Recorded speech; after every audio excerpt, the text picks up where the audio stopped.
I said I kind of started in hospitality, which was a lot of high-end restaurants. And one of the things that makes me a good leader and helps me relate to my staff is, especially in that industry, is I had done everything from being a porter, taking out trash, bussing tables, being a server, being a hostess, being the reservationist, being the cocktail, being the bartender.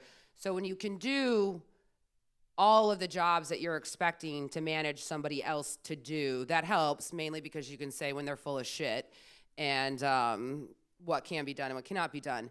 And that applies to any industry.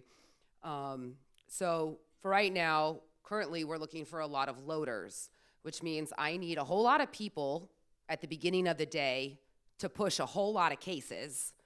And then at the end of the day, I need a bunch of people to push these cases and put them in a big truck, which may not sound like a whole lot of fun, but it's really one of the ways you kind of learn to begin. What's the difference? How is lighting packaged, and how is staging packaged, and how is that lighting wall done, and what is the order that it needs to go on and off the truck?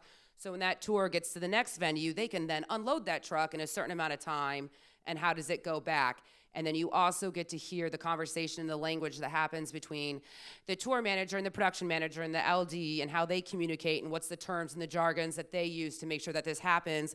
And how do you do this when they've been on a bus for 9 months together and hate each other and refuse to communicate? So they'll tell this roadie to do that tells you why they've got a cigarette out their mouth and a beer and they don't want to talk to you, that you somehow have to get back to Jared on how to get that done.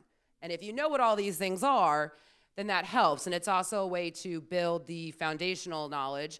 So you know that if one day that you want to go on tour because your band got immensely successful and that you're out on the road, how you're not going to get screwed paying a production company 5 times more than they should because they can't pack a truck and you're not making the money to go buy all the cool new shoes.